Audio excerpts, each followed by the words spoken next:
करेंगे दिल्ली में रेखा राज।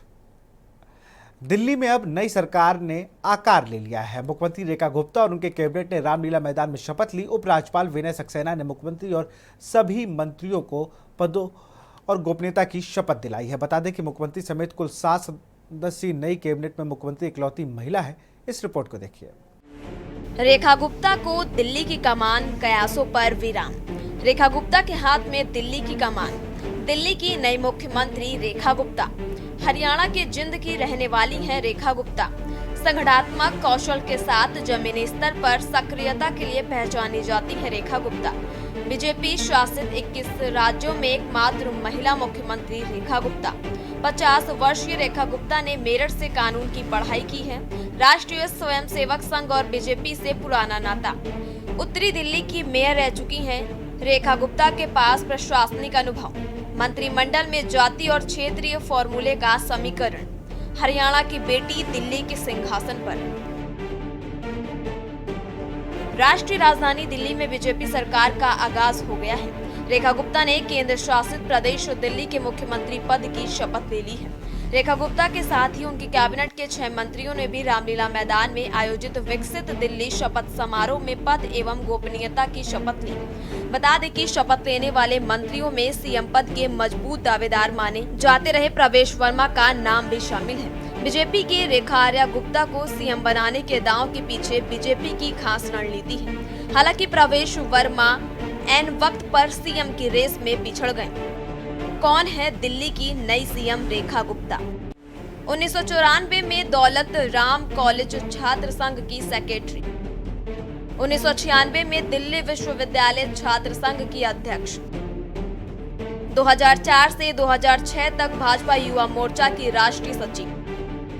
2007 से 2009 तक महिला कल्याण एवं बाल विकास समिति एमसीडी की अध्यक्ष। 2009 में दिल्ली भाजपा महिला मोर्चा की महासचिव रह चुकी हैं। 2010 से अब भाजपा की राष्ट्रीय कार्यकारिणी सदस्य हैं। 2007 और 2012 से उत्तरी पीतमपुरा वार्ड 54 से 2 बार निर्वाचित पार्षद। 2015 और 2020 आपकी वंदना कुमारी से विधानसभा चुनाव में हारी।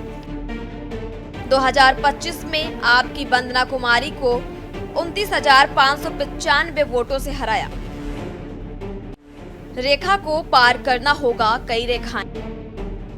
बता दें कि अब मुख्यमंत्री रेखा गुप्ता को उन सारी घोषणाओं और वादों को पूरा करना होगा जो चुनाव के दौरान 3 किश्तों में जारी चुनाव घोषणा पत्र में किए थे और जिन्हें सभाओं में प्रधानमंत्री नरेंद्र मोदी, गृह मंत्री अमित शाह और भाजपा अध्यक्ष जेपी नड्डा ने बार बार दोहराया था। वहीं चौथी महिला मुख्यमंत्री बनने वाली रेखा गुप्ता के सामने अनेक चुनौतियां हैं। ये चुनौतियां भीतर बाहर दोनों जगह हैं जिनसे उन्हें पार पाना होगा।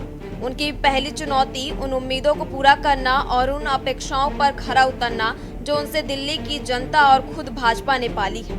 रेखा गुप्ता के सामने विपक्ष आम आदमी पार्टी की आक्रामक विरोध से निपटने की चुनौती होगी। 22 विधायक और 43% मत प्रतिशत वाली आप विधानसभा के भीतर बाहर सरकार के विरोध में कोई कसर नहीं छोड़ेगी। इन बाहरी चुनौतियों के साथ ही पार्टी के भीतर वो नेता जिनकी नजर सीएम की कुर्सी पर थी, उन्हें भीतर घात से भी सजग रहने व निपटने की चुनौती होगी। दरअसल महिलाएं बीजेपी का कोर वोटर मानी जाती हैं। राज्य दर राज्य बीजेपी की जीत के पीछे महिला मतदाताओं का निर्णायक रोल माना जाता है। खुद प्रधानमंत्री नरेंद्र मोदी भी गरीब, युवा, अन्नदाता और नारी की बात करते हैं। बीजेपी भी हर चुनाव में महिलाओं को आरक्षण देने के लिए संसद से पारित नारी शक्ति वंदन अधिनियम को उपलब्धि के तौर पर लेकर जाती है। लेकिन पार्टी की सरकार वाले किसी भी राज्य में सरकार की कमान किसी महिला के हाथ में नहीं थी। कैडर को मिली प्राथमिकता। आपको बता दें कि प्रवेश गुप्ता की चुनावी शुरुआत 2013 में हुई थी, जब वो पहली बार महरौली सीट से विधायकी का चुनाव जीते थे। वो भी संघ से जुड़े रहे हैं, पूर्व मुख्यमंत्री के बेटे हैं और बीजेपी से ही राजनीतिक सफर का आगाज किए। लेकिन रेखा गुप्ता का संघर्ष और अनुभव उनकी सीएम दावेदारी पर भारी पड़ा। रेखा गुप्ता 3 दशक से अधिक समय से संघ से जुड़ी हुई हैं और उन्होंने साल 2002 में बीजेपी तक ज्वाइन की थी, जब दिल्ली में शीला दीक्षित की अगुवाई वाली कांग्रेस की सरकार थी। बहरहाल बीजेपी ने अब अपनी रणनीति बिल्कुल साफ कर दी है कि पार्टी नए जाति वर्ग को साथ लाने के लिए जोर लगाने की जगह अब अपने कोर वोट बैंक को साधे रखने पर अधिक फोकस के साथ आगे बढ़ेगी। प्रवेश वर्मा जिस जाट वर्ग से आते हैं वो हरियाणा के साथ ही पश्चिम यूपी में भी प्रभावी भूमिका निभाता है। हरियाणा के चुनाव में बहुसंख्यक जाट की जगह बीजेपी ने गैर जातियों को गोलबंदी पर फोकस किया और जाट बहुमूल्य सीटों पर भी जीत हासिल की थी। स्पेशल डेस्क के न्यूज़ इंडिया। और यहाँ रुकते एक छोटे से ब्रेक के लिए। आप देख रहे हैं के न्यूज़, खबरों का सारथी। उत्तर प्रदेश की योगी सरकार का नवा बजट गुरुवार को पेश किया गया। वित्त मंत्री सुरेश खन्ना ने 8,08,736 करोड़ का बजट पेश किया। वित्त मंत्री ने विधानसभा वित्तीय वर्ष 2025-26 के लिए बजट में कई बड़े ऐलान किए हैं। बता दें कि यूपी सरकार ने इस बजट में युवाओं को लुभाने के लिए कई घोषणाएं की हैं। युवाओं को नौकरियों के साथ स्टार्टअप और उद्योगों के लिए ब्याज मुक्त लोन देने का प्रावधान किया गया है। इस रिपोर्ट को देखिए। बजट में क्या खास? 8,08,736 करोड़ का बजट पेश। 9.8% अधिक बजट का ऐलान। आर्टिफिशियल इंटेलिजेंस सिटी की स्थापना। साइबर सिक्योरिटी रिसर्च पार्क का निर्माण। एआई के लिए सेंटर ऑफ एक्सीलेंस की स्थापना। उच्च शिक्षा प्राप्त छात्राओं को स्कूटी मिलेगी। पात्रता के आधार पर स्कूटी योजना का ऐलान। 1 लाख नए सूक्ष्म उद्यमों की स्थापना का लक्ष्य। पॉलिटेक्निक में स्मार्ट क्लास डिजिटल लाइब्रेरी बनेगी। यूपी में 4 नए एक्सप्रेसवे बनेंगे। हरदोई से फर्रुखाबाद तक ग्रीनफील्ड एक्सप्रेसवे के लिए 900 करोड़ की व्यवस्था। हरदोई से फर्रुखाबाद तक greenfield expressway. Vindhya expressway, Ganga expressway, Bundelkhand Rewa expressway के लिए 50 करोड़। डिफेंस कॉरिडोर परियोजना के लिए 461 करोड़। आर्टिफिशियल इंटेलिजेंस सिटी के लिए 5 करोड़। सीएम युवा स्वरोजगार योजना के लिए 225 करोड़। यूपी के इतिहास में अब तक का सबसे बड़ा बजट। योगी सरकार ने वित्त वर्ष 2025-2026 के लिए 8,08,736 करोड़ 6 लाख रुपए का ऐतिहासिक बजट पेश किया है। ये उत्तर प्रदेश के इतिहास में अब तक का सबसे बड़ा बजट है। वित्त मंत्री सुरेश खन्ना ने इसे प्रदेश के आर्थिक विकास और सामाजिक कल्याण की दिशा में एक महत्वपूर्ण कदम बताते हुए प्रस्तुत किया। उन्होंने बताया कि ये बजट वर्ष 2024-25 के बजट से 9.8% अधिक है, जिससे राज्य की आर्थिक वृद्धि को गति मिलेगी। वित्त मंत्री सुरेश खन्ना ने कहा कि ये बजट प्रदेश की आर्थिक मजबूती, औद्योगिक विकास और रोजगार सृजन को ध्यान में रखते हुए तैयार किया गया है। सरकार का लक्ष्य उत्तर प्रदेश को $5 ट्रिलियन की अर्थव्यवस्था बनाने की दिशा में तेजी से आगे बढ़ना है। योगी सरकार के नवे बजट में किसे क्या मिला? वस्त्र गारमेंटिंग पॉलिसी के लिए 150 करोड़। टेक्सटाइल पार्क की स्थापना के लिए 300 करोड़। सीएम लघु सिंचाई योजना के लिए 1100 करोड़। जल जीवन मिशन के लिए 4,500 करोड़। नलकूपों के पुनर्निर्माण के लिए 200 करोड़। पावरलूम विद्युत फ्लैट रेट योजना को 400 करोड़। किसानों को मुफ्त सिंचाई के लिए 1300 करोड़। राजमार्गों के चौड़ीकरण के लिए 2900 करोड़। प्रदेश में पुलों के निर्माण के लिए 1450 करोड़। योगी सरकार के नवे बजट में किसे क्या मिला? माटी कला बोर्ड के संचालन हेतु 11.50 करोड़। इंफ्रास्ट्रक्चर और निवेश को बढ़ावा। आपको बता दें कि प्रदेश में बुनियादी ढांचे और इंफ्रास्ट्रक्चर को मजबूत बनाने के लिए सरकार ने बजट का 22% हिस्सा निर्धारित किया है। इनमें सड़क निर्माण, औद्योगिक विस्तार, परिवहन व्यवस्था और निवेश को आकर्षित करने जैसी योजनाओं को प्राथमिकता दी गई है।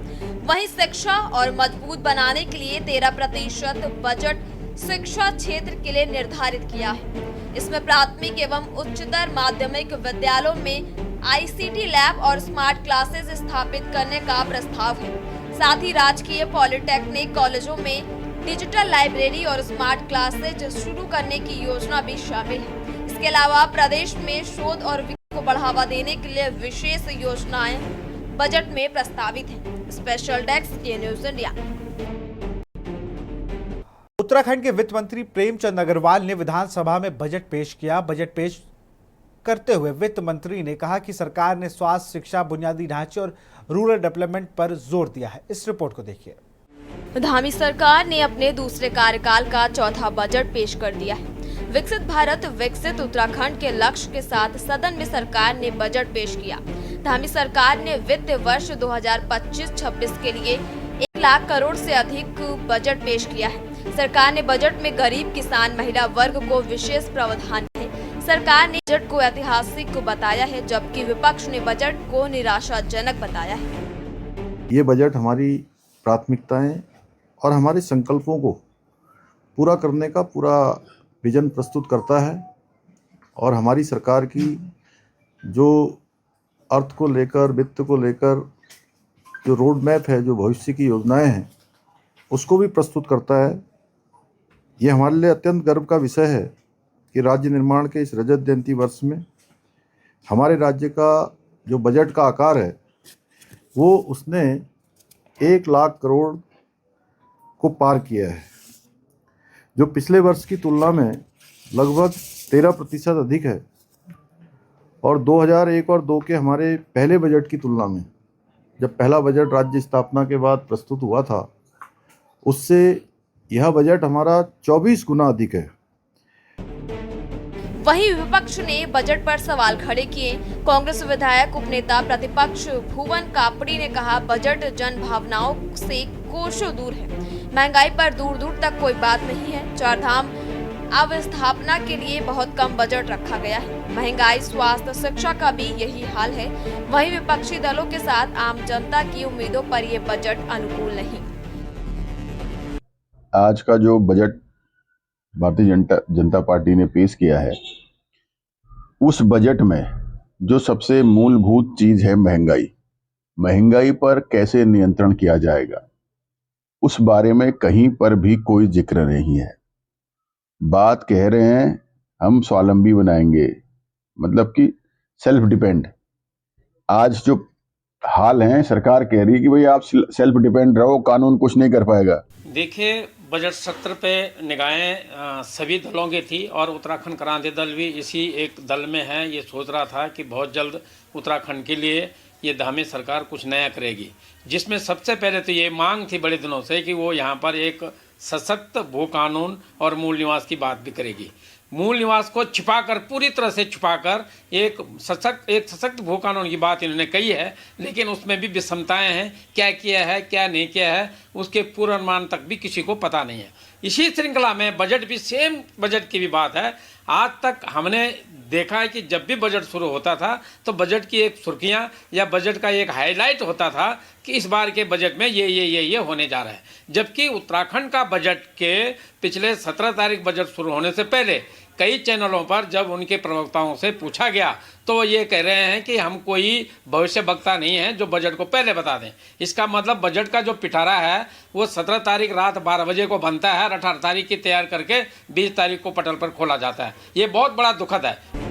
बजट में कई क्षेत्रों में करोड़ों का प्रावधान। MSME उद्योगों के लिए 50 करोड़, मेगा इंडस्ट्री नीति के लिए 35 करोड़, स्टार्टअप उद्यमिता प्रोत्साहन के लिए 30 करोड़, UJVNL की 3 बैटरी आधारित परियोजनाएं मार्च 2026 तक पूरी होंगी।